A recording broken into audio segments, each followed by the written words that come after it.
The alien ship hovered high above Earth's atmosphere. It didn't blink. It didn't move. It only watched. Inside the command chamber, blue lights flickered. Holograms floated in the air, showing pictures of Earth, its clouds, oceans, cities, and strange life signs. Commander Vel stood tall, his skin a deep silver, his eyes glowing green. "This planet is too quiet," Vel said. "I don't trust it." Next to him, young analyst Trivan tapped on a glowing screen. "Commander, the creatures breathe oxygen." "But something's wrong." Vel turned slowly. "Wrong? How?" Trivan looked nervous. "They shouldn't be alive. Not like this. Their bodies are too weak. Yet they survive things that should kill them." Vel stared at the Earth again. "You're saying they break the rules?" "Yes, sir," Trivan whispered. "They break all of them." 3 scout ships launched from the mothership. They cut through the clouds and landed silently in the forest near a human military base. Inside one of the ships, alien soldiers moved. Like shadows, they wore smooth armor made of living metal. Their faces were hidden behind black masks. "Do not harm them," Vel's voice ordered through their coms. "Observe, learn, capture if needed." The team moved quickly. Within minutes, they had captured one human-alive. Private Eli Grant was strong, young, and not afraid of much. But waking up inside a cold metal room, unable to move, would scare anyone. He opened his eyes slowly. "What the?" The walls around him glowed with soft light. A strange hum filled the air. He tried to speak, but nothing came out. His mouth worked, but no sound. Then a voice came, not from outside, but inside his head. "Do not be afraid, human." Eli froze. "Who are you?" He thought. Or maybe he said it, he couldn't tell. "We are the Zalari. We have questions." Eli tried to laugh, then ask. Suddenly, oxygen began to pump into the room. He felt it, too much of it. His lungs burned. "What are you doing?" He coughed. "We are testing your limit," the voice said calmly. Eli smiled through the pain. "You first." Back on the mothership, alarms rang, red lights flashed. Systems began to glitch. "Commander!" a voice shouted. "Something is wrong with the prison chamber." "What now?" Vel growled. "Readings are unstable. The oxygen is changing." "Not by us, by him. Impossible." Trivan ran to another screen. "It's not just oxygen, Commander. It's the way his body reacts to it. His cells don't just take in oxygen. They use it like fuel, like fire." Vel narrowed his eyes. "Show me the feed." They looked at the screen. The human Eli was now sitting calmly. He wasn't scared. He wasn't weak. He was waiting. And then he smiled directly at the camera. "Did he just look at us?" Trivan asked. Vel's mouth tightened. "He can't see the camera." "Sir," Trivan whispered. "What if he can?" In another room, the alien med team was busy. "We've tested hundreds of species," one said. "None of them survived half of what this human did." Another technician added. He held his breath for 14 minutes. No panic, no signs of fear. He even laughed. "They are not normal oxygen breathers," the lead medic said. "They are something else." "What do we call them then?" Silence filled the lab. Then the lead medic said, "Dangerous." Back in the cell, Eli stood up. He walked to the wall and placed his hand on it.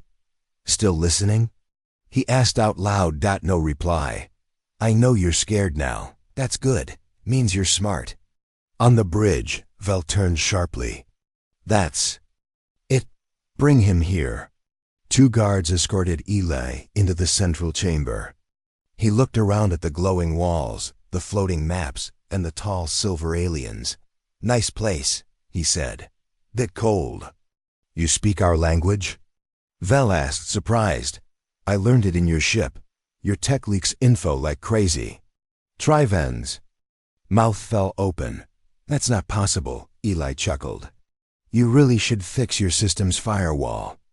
Vel stepped closer. "What are you?" Eli stared at him. I'm human, from Earth. We breathe oxygen, we build rockets. We fall in love, and when people try to mess with us, we get very creative. You're a primitive species. Alele leaned forward, and yet here I am. A sudden spark burst from one of the control panels. Sparks flew. Sir, Trivan shouted. He's doing it again. What? Vel barked. The ship's systems, they react to his presence. He's affecting everything around him. Eli grinned. You ever wonder why Earth is still untouched? Why no empire, no invader ever stays long? Vel said nothing. Because you think we're weak, soft, funny little oxygen breathers. Another explosion hit a lower deck. But what you don't get, Eli said, his voice growing colder, is that oxygen fuels more than just life. It feeds our rage, our ideas, our madness. Vel stepped back. Trivan whispered, he's not lying. In the lab, another alien scientist was scanning human DNA. These strands, she said, they don't follow logic. Their DNA adapts too fast. He's changing right now. Into what? We don't know. Vel was losing control. Shut down the chamber. Remove him. Guards rushed in. Eli closed his eyes. The lights around him flickered, then popped. Darkness fell. He spoke into the silence. You made the mistake of thinking we were just one thing. A low hum began. The oxygen levels dropped. Yet Eli stood tall. You don't understand Earth, he said. You don't understand us. Then, a final warning light flashed on the bridge. The screen showed Earth's surface glowing not from weapons, but something else. Human machines. Human minds. They had detected the alien ship, and they were responding. Retreat? Trivan asked softly. Vel stared at the human in front of him. No chains, no fear, just calm, just fire. He nodded once. Retreat. The ships pulled back into orbit. Earth returned to silence, but now the Zolari knew Earth was no ordinary planet. And humans were no ordinary oxygen breathers. The Zolari mothership floated above Earth, silent but shaken. Inside, Commander Vel walked through the dark halls, his steps heavy. The lights flickered as he passed. The ship wasn't just damaged, it was afraid. Vel entered the research chamber. It smelled like metal and chemicals. Screens glowed with human DNA data, brain scans, and test results. How is this possible? He asked. No one answered. Trivan stood near the main console. His fingers moved quickly over glowing panels, his silver face pale. Speak, Vel ordered. Trivan turned. We scanned the human again. His DNA, it's wrong. Wrong how? It changes, it bends, it learns. No species in the galaxy adapts this fast. Vel frowned. He was just one human. Trivan shook his head. No, we've collected samples from across the planet. All of them are different, but strong. Are you saying they are designed? Trivan hesitated. Maybe not by machines, but by pain, war, struggle, time. In the lower lab, Eli sat in a glass cell. It wasn't a cage, it was a puzzle. Shifting walls, changing air, random lights. A test. He didn't move. He just watched. A Zolari doctor entered. She wore no armor. Her hands trembled, but her voice was calm. Do you know what you are? She asked. Eli smiled. Do you? She blinked. We have no record of your kind. Then start writing. She leaned closer. Your blood has fire in it. Not real fire, but something we can't name. Eli leaned forward. We call it will. Back in the command chamber, a new alert appeared. Commander, someone shouted. We picked up a signal. It's from Earth. Vel stared. Are they trying to talk to us? No, sir. It's a science signal. Data, calculations, maps. They found us? They already knew where we were. Vel's jaw tightened. They're watching us now. In the medical bay, the lead researcher gasped. Look at this, he said, pointing at the screen. This one human can survive. Diseases that wiped out entire star systems. Another added, we exposed him to Zolari gas deadly to 89% of species. He didn't even cough. And that's not all, the doctor whispered. He's learning our language. He shouldn't even understand the tones. They're not oxygen breathers, the researcher said. They're survivors. Eli stood up. His breath fogged the glass, but his eyes were clear. I know what you're doing, he said to the camera. You test, you observe. But the real test is for you. The ship trembled. You came looking for weak creatures who breathe air. He said, but Earth made something else. Commander Vell gathered the senior officers. The tests continue to fail, he said. Fail? Someone asked. He's surviving everything. Exactly, Vell growled. That is failure for us. Triven raised a hand. Commander, maybe we shouldn't test them. Maybe we should study how they got this way. Vell turned. What? Do you mean? Triven took a deep breath. I found ancient data in their systems. They had wars that lasted generations. Diseases that killed millions. Natural disasters, bombs, fire, ice. And they lived through all of it? Triven nodded. They didn't just survive. They grew stronger. In the observation deck, a Zolari medic watched live feeds of humans. One walked through a burning building to rescue a dog. Another dove into icy water to save a stranger. A third danced in the rain, laughing, while lightning crashed around him. Medic whispered, they don't just live on Earth. They love it even when it hurts them. Later, Eli was brought to a new room, bigger, brighter, filled with lights and wires. What's this? He asked. Triven stood across from him. We want to scan your mind. Eli raised an eyebrow. That's dangerous. For who? Eli smiled. Let's find out. The machine buzzed. Lights flashed. Wires reached toward Eli's head. Didn't flinch. Then. The screen exploded with images, memories, colors, music, screams, war, hope, death, laughter. Triven fell back, gasping. What did you see? Vell asked. Triven couldn't speak. Another tech said, it was everything, all at once. Past and future, fear and joy, like fire and ice together. Eli stood up, wires snapping off his skin. You wanted to know what makes us different. He said, now you know. The ship groaned. Walls blinked red. Sir, someone shouted. Our AI core is shutting down. Why? Vell demanded. It says the human signal is corrupting logic systems. Triven added, it's not corruption, it's overload. The machines can't understand human thoughts. Too chaotic, too alive. Vell stared at Eli. You are dangerous. Eli nodded. Only if you try to break us. A new alert appeared. Commander, Earth just launched something. What is it? A message, in music. Vell frowned. Music? The sound played through the speakers. It was soft. Then loud. It was sad. Then joyful. It didn't follow rules. And it made many Zolari crew members cry. Triven whispered, they're not just oxygen breathers. No, Vell said quietly. They are chaos in flesh.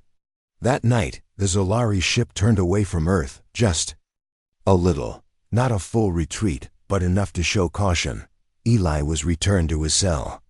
But it wasn't locked anymore. A small screen inside played Earth videos, children laughing, people dancing, waves crashing. Triven stood outside the room. Why did you show us kindness? He asked. Eli looked at him. Because that's part of what we are too. Triven lowered his head. I thought we came to find a weak species, easy to conquer. Eli smiled softly. And now? Triven looked him in the eye. Now I'm not sure we're the stronger ones. In the sky, stars burned quietly. But the Zolari ship now carried something it had never found before, not just fear, but respect. And in a small glowing cell, one human breathed in deeply, not just oxygen, but purpose. The stars were quiet, but Earth was not. From high above, the Zalari mothership circled the planet like a hawk. Inside its metal belly, the crew moved with nervous hands and careful steps. The last 2 weeks had changed everything. Commander Vel stared at the Earth's blue surface on the main screen. His eyes didn't blink. They still haven't fired a weapon, he said. No sign of energy weapons, missiles, or satellites, Triven confirmed. Then why can't I sleep? Vel muttered. Triven didn't answer. They had scanned every city, mountain, ocean, and signal. The humans had weapons, yes, but nothing the Zalari feared. No lasers, no plasma, no shields. Still, their ship systems kept failing. Still, the crew had nightmares. Still, the one captured human Eli sat quietly waiting. And they all felt something they didn't want to admit. Kalan feared. In the lower deck, Eli stood in the center of a wide white room. The walls were filled with lights and strange glowing lines. 4 Zalari stood outside the glass watching. What are you trying now? Eli asked. One of the aliens stepped forward. Her voice was soft. This is a calm room. No heat, no noise. We want to see how you react to peace. Eli chuckled. That's the most dangerous thing you could test. She blinked. Why? Because humans don't stay still in peace, we dream in it. Vel entered the observation deck just as alarms blinked red. What's wrong? He shouted. His brain activity is rising, one medic said. He's thinking faster than our system can track. Shut it down, Vel ordered. The screen cut off. The lights dimmed, but it was too late. Sir, Triven whispered. He wasn't moving. He wasn't talking. But the system picked up something else. What? Emotion. Ele sat cross-legged now, breathing slowly. Your machines look for lasers and bombs, he said. But Earth's real defense isn't something you can touch. Vel stepped into the room, this time alone. No guards? Eli asked, smiling. I want to understand you, before this goes further. You don't really want to understand us, Eli said. You want to know how we're winning without firing a shot. Vel didn't deny it. Yes. Eli stood up. Fine, you want the puka. Truth? The real defense of Earth is something you'll never build. He pointed to his chest. It's this, willpower. Vel didn't laugh. He didn't speak. He only listened. Eli continued. You tested my body. You tested my blood. But the real test is this. What do we do when we're scared? When we're broken? When we're alone? Eli took a breath. We fight. We crawl. We cry. But we get back up. Meanwhile, in a dark corner of the ship, Zalari engineers tried to fix a damaged core. The closer they got to Eli's room, the worse their tools worked. It's the human's presence, one of them whispered. His will. It's leaking. That doesn't make sense, another replied. Exactly. Triven stared at the latest scan report. His hands were shaking. Commander, he said, entering the chamber. We have a problem. Vel turned from Eli. What now? Triven looked pale. The crew is changing. What? Our people are feeling things, strange things, one sang this morning. Another wept after watching a human memory. They're becoming emotional? Triven nodded. Some say they've had visions of Earth. They've never even seen it. Vel looked back. At Eli. You're doing this. Eli smiled gently. No, you're feeling it. That's different. Later, the ship held a meeting of all high-ranking officers. They stood in a circle, quiet and tense. Earth has no force fields, Vel said. No world-killer weapons. But we cannot attack, one officer replied. Because something inside us says we shouldn't. Another added, some of the crew are dreaming about human cities. Human songs. Sir, one older officer said. I saw a child playing with water in my dream. I woke up crying. They looked at Vel. Earth is unprotected by weapons, he said. But it is guarded by something deeper. Something that touches even us. In the lab, Triven played a recording of Eli's voice on loop. He didn't understand why. The words were simple, but they echoed in his head. We fall, we break, we suffer, but we do not stop. He watched as the playback caused lights to flicker. Then, a thought hit him. This is it. He ran back to the bridge. "Commander," he yelled. "I know what their defense is." Vel raised an eyebrow. "Go on," Triven spoke fast. "We thought their defense would be shields. But it's their spirit, their emotions, their will." "You said that already." "No, I mean their willpower creates change around them, in us. It infects machines, minds, even memory." He pointed at Eli on the screen. "He is rewiring us just by being here." That night, Vel entered Eli's chamber again. "Your people. Do they all have this power?" Eli shook his head. "Some do. Some don't. But when we stand together, something awakens in all of us. Even your children?" "Especially them." Vel nodded slowly. "Then Earth is not just a planet." "No," Eli said. "It's an idea." Alarms rang again. The ship's reactor was now flickering. Not failing, but changing. Systems began adapting. But not in Zolari code, not in human patterns. Vel stood at the window and looked down at Earth. "We thought we'd find weak creatures," he said quietly. Eli stood beside him. "No chains, no guards. You found mirrors," Eli replied. "And you didn't like what you saw." Vel said nothing. Then he turned. "What do you want from us?" Eli didn't answer right away. Finally he said, "Stop looking at us like prey. Start seeing us as equals. And maybe, just maybe, you'll learn something worth more than all your weapons." The next morning, Eli was returned to Earth. He stepped off the landing ramp and looked up at the sky. The Zolari ship hovered silently, then turned away. Not in defeat, but in respect. High above, Commander Vel stood still. Triven walked beside him. "Commander, should we report failure?" Vel shook his head. "No, we didn't fail." He looked down at the blue planet. "We discovered the strongest defense in the universe." "What is it?" Vel's voice was soft. "Hope." The Zolari mothership had changed. No longer just a place of cold science and strict orders. It now buzzed with tension and whispered questions. The crew was uneasy, but Commander Vel was determined. "We will test them," Vel announced to the senior officers. "If they survive our trials, then maybe they deserve our respect." Triven frowned. "Commander, these trials were made for machines and beasts. For creatures without spirit." Vel's eyes were hard. "They are not without spirit, Triven. That is what we must learn." Down in the holding chamber, Eli stood tall and calm. Guards escorted him to a new area, bright lights, heavy air, and strange machines humming around him. "What now?" Eli asked with a smirk. "You will face the Zolari trials," a soldier said. Eli laughed softly. "Let's see what you've got." The first trial was the gravity chamber. The room pushed down on Eli's body like a crushing weight. The pressure built and built. The aliens watched from the control room. "His bones should break," a medic whispered. Vel watched closely. Eli bent but did not break. Sweat dripped down his face, but his eyes burned with fire. "Is he human?" one guard asked.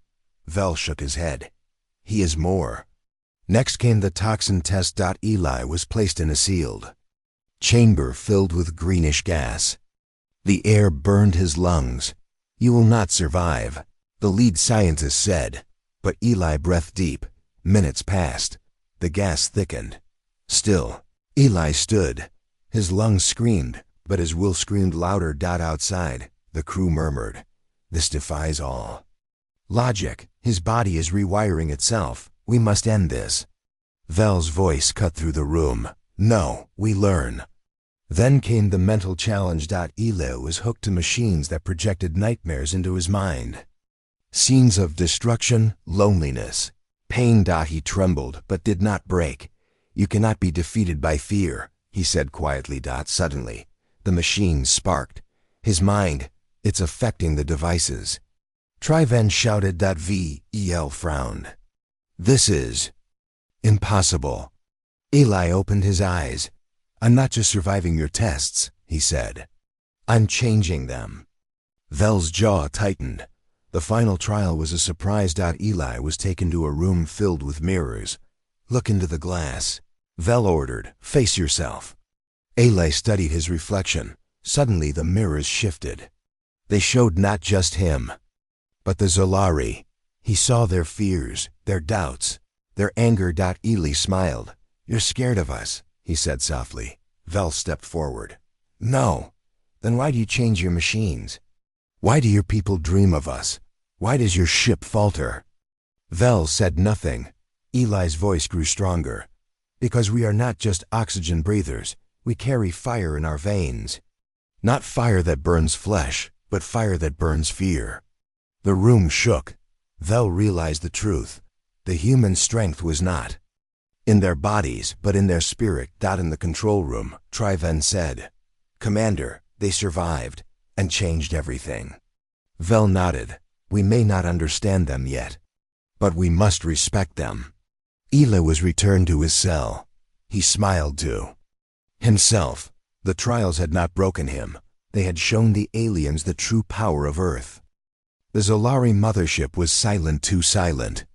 A cold hum filled the corridors, broken only by the soft steps of a lone figure moving through the shadows. Inside the command chamber, Commander Vel sat, staring at the screen showing Earth below. His face was tired but steady. Commander, Triven said as he entered. There is something you must see. Vel nodded. Show me. Triven led him to a private lab deep within the ship.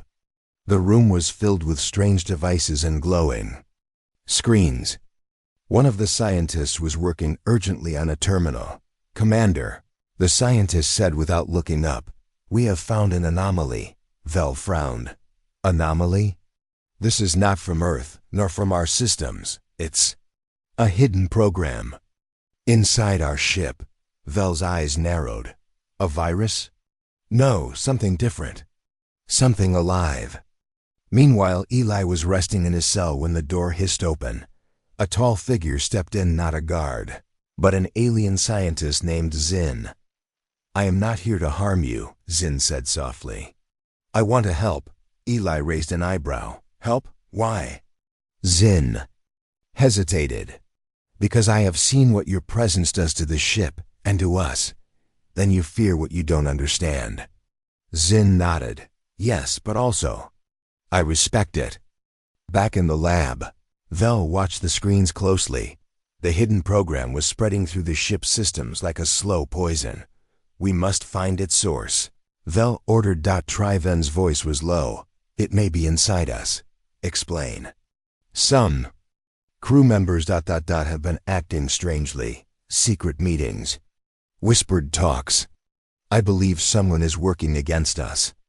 Vel clenched his fists. A traitor. Zin sat beside Eli. There is more to this ship than you know, Zin said. Some among us want to end the mission. Eli smiled. You're a traitor? No, Zin said quickly. I'm a skeptic. I believe in peace, not conquest. Then why stay? Because I want to stop the others. Vel called an emergency meeting. The ship is compromised, he said. By who? One officer demanded. Vel shook his head. We don't know. But the damage is real. Should we turn back? Another asked. No. We finish this mission. But we watch each other. In the dark corridors, a group of cloaked figures met. We cannot allow this human to change us, their leader hissed. The mission is clear. Earth must be subdued. Another whispered. But the human, he is not what we expected. Then we must be stronger, the leader said. Even if it means betrayal. The next day, as Eli was brought to the testing room, alarms blared. Intruder alert, a voice echoed. Vel rushed to the control center. Who is this? He demanded. Unknown life form detected inside the ship. a technician said. Vels. Eyes widened. Saboteurs. In the shadows, Zin hurried to Eli's cell. We don't have much time, he said. They plan to end this, Eli nodded. Then we stop them. The saboteurs moved fast. They shut down life support in parts of the ship, cut communications, and spread chaos.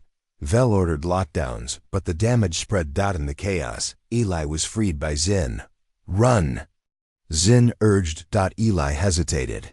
We fight, Eli said. Not run. Vel found himself face to face with the traitor leader. You betray your own kind? Vel asked. The leader smiled coldly. Not betrayal, survival. Survival by destroying Earth? Yes, you don't understand what's at stake. Vel shook his head. I understand fear. But this is not the way.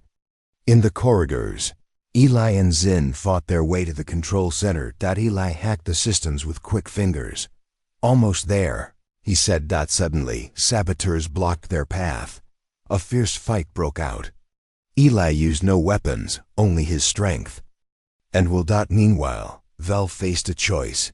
Destroy the traitors and lose part of his crew, or risk the mission failing. He chose mission. Contain them, he ordered. But no executions yet. Eli reached the control center just as the saboteurs tried to shut down the main systems. He hacked into the core. Systems rebooting, he said. The alarms stopped. Calm returned. Vel appeared, tired but alive. You did well, he said to Eli. Eli smiled. We did well. Zin stepped forward. We must rebuild trust, Zin said. Vel nodded slowly. But this mission has changed us all. The stars outside the ship burned cold. Inside, the Zolari and human had found a fragile peace, but the sky still held secrets, and the fight for Earth was far from over. The Zolari mothership hummed with a strange energy. Commander Vel paced the command chamber, eyes flicking between flashing panels. The ship's systems were failing in ways no one could explain. Triven, standing beside him, looked pale. Commander, the humans' influence is growing. The machines are reacting to something unexpected. Vel nodded grimly. We must find out what. In the holding room, Ellie sat calmly, watching the flickering lights. Suddenly, the door opened, and Zin stepped in, holding a small device. This is Earth music, Zin said softly. I found it in the ship's archives. They say it soothes the soul, Eli smiled. Play it. Zin activated the device, and soft notes filled the air. The melody was gentle at first, then grew louder, fuller, and more complex. On the bridge, alarms blared, screens flickered. The ship's AI began to malfunction. Commander, the systems are crashing. A technician shouted. Vel's eyes widened. Stop the music. But it was too late. The melodies washed through the ship, breaking the cold logic of the machines. The AI circuits sparked and sputtered. One officer gasped. It's like the music is alive. Eli stood and nodded. Music is more than sound. It is memory, emotion, life. Triven whispered. The human spirit is burning through our defenses. Vel clenched his fists. Shut it down. Zin shook his head. You can't. This is their power. As the music played on, some Zolari crew members began to weep. Others laughed or stood silent, lost in thought.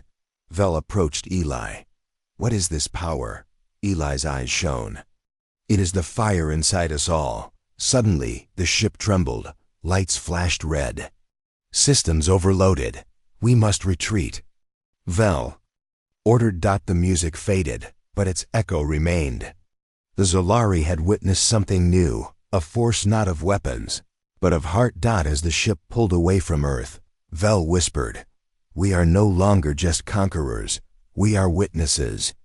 Eli watched from the window, and the music will burn long after. The earth below was quiet at first, but the silence was not peace. It was a breath held tight. Commander Vel stared at the glowing blue planet from his ship's bridge. His voice was low. Something is changing. Earth is waking up. Triven nodded, eyes fixed on the data streaming before him. There are signs everywhere, storms forming faster, forests growing thicker, seas rising and falling in strange rhythms. Vel frowned. Could it be a natural cycle? No, Triven said slowly. It feels alive, like the planet itself is reacting. Back on Earth, Eli stood on a hill watching the sky. The wind whipped around him, carrying scents of rain and earth. He spoke softly. Earth is not just a place. It's a living thing. And it feels us. A young woman approached, Sarah, a scientist who had been watching the strange signals too. Eli, the plants are growing faster. Animals are moving in ways we don't understand. It's like Earth is breathing. Eli smiled. It's responding to us, to the energy we share with it. On the mothership, alarms suddenly blared. Commander. Life signs rising on Earth. A technician said. Vel's heart quickened. How much? Thousands more than expected. It's like a pulse, a wave of energy. Triven looked at the screen, confused. It's as if Earth is sending a message, not in words, but in life. Vel turned to Eli's cell. You said Earth was an idea. Now I see it's a force. Eli met his gaze. And when a force wakes, it does not wait. In the forests, lights danced at night, strange, glowing patterns that no one had seen before. Farmers told stories of crops growing overnight. Animals healed of illness. Scientists scrambled to explain the impossible. On the ship, Vel gathered his officers. We underestimated Earth, he said. It is not just humans who defend this planet. It is the planet itself. A young officer whispered, How do we fight that? Vel's eyes were dark. We don't. We survive it.